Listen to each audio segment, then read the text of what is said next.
Мен Дидар Дәулетұлы және тақырып Present Continuous. Present Continuous аты айтып тұрғандай созылмалы осы шақ. Немесе оны қазақ тілінде нақ осы шақ деп те атайды. Бұл шақ дәл қазір болып жатқан іс-әрекеттерге қатысты қолданылатын етістік шақтарының бірі. Оның жасалу жолы бұл жерде be етістігі алдында жүреді және be етістігіне негізгі етістік жалғанады. Ал негізгі етістіктің соңына міндетті түрде ing жалғауы болады. Негізгі етістіктің орнына ағылшын тіліндегі кез келген етістікті қоюға болады. Мысалға, drink, smile, fly дегендей. Егер сөйлемдегі етістік и әріпіне аяқталған болса, біз сол и әріпін түсіріп тастап, оған ing жалғауын жалғаймыз. Мысалға, writing, shaking. Ал егер сөйлемдегі етістіктің соңғы әріпі consonant, vowel consonantқа аяқталған болса, оған ing жалғауын жалғау үшін біз сол етістіктің соңғы consonant әріпін екі еселейміз. Мысалға, dropping, traveling. Сөйлемде be етістігінің орнына to be етістігінің осы шақтағы am, is, are атты үш формасының біреуі жүреді. Мысалға, Әлібек is dancing. Әлібек билеп жатыр. They are sitting. Олар отыр. Осы present continuous шағы жақтарға қарай қалай түрленеді? Бірінші жақта, мысалға, I am writing. Мен жазып жатырмын. Бұл сөйлемде write деген етістіктің түбіріне ing жалғауы жалғануда.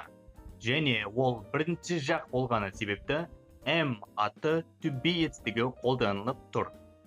Ал екінші жақта, мысалы, you are writing. Сен жазып жатырсың. Үшінші жақта, мысалы, үшінші жақта біз is деген to be етістікті қолданамыз. She is writing. Ол жазып жатыр. Ал көпше түрде біз are етістігін қолданамыз. Мысалға, they are writing. Олар жазып жатыр.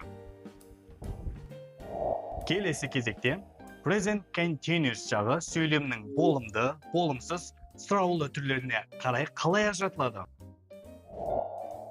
Болымды сөйлем. Мысалға, Сұлуғайша is eating. Сұлуғайша тамақтанып отыр. Ал болымсыз сөйлем жасау үшін біз is атты to be етістігінен кейін not сөзін жалғаймыз. Мысалға, Сұлуғайша is not eating.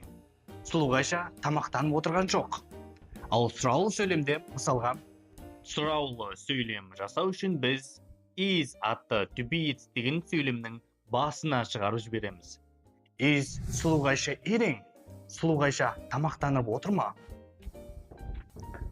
Осы present continuous сөйлемде екі түрлі жағдайда қолданылады. Бірінші жағдай for things which are true at the moment of speaking. Яғни біз сөйлеп жатқан уақытта шындыққа сәйкес келетін іс-әрекеттерге қатысты қолданылады. Мысалға, the sun is rising. Күн шығып келе жатыр. Бұл жерде күн дәл осы уақытта шығып келе жатқандығы себепті аталған present continuous жағы қолданылып тұр. Екінші жағдай future arrangements. Яғни келешекте келісіп, жоспарлап қойған іс-әрекеттерге қатысты. Мысалға, we are going to Алматы tomorrow. Ертең біз Алматыға барамыз. Бұл сөйлемде біз Алматыға баруға алдын ала келісіп, қазақша айтқанда пішіп қойғандықтан біз present continuous жағында сөйлеп тұрмыз. Әрине, present continuous жағының да өз кілт сөздері бар. Және ол кілт сөздер now, today, this week, at the moment, right now деген осы кілт сөздерді сөйлемде байқап, сол арқылы ол сөйлемнің қай жақта тұрғанын біле аламыз. Ал осы present continuous шағының present simple шағынан айырмашылығы қандай? Бұл екі шақ бір уақытта қолданылғанмен, олардың қолданылу құрылымы екі түрлі.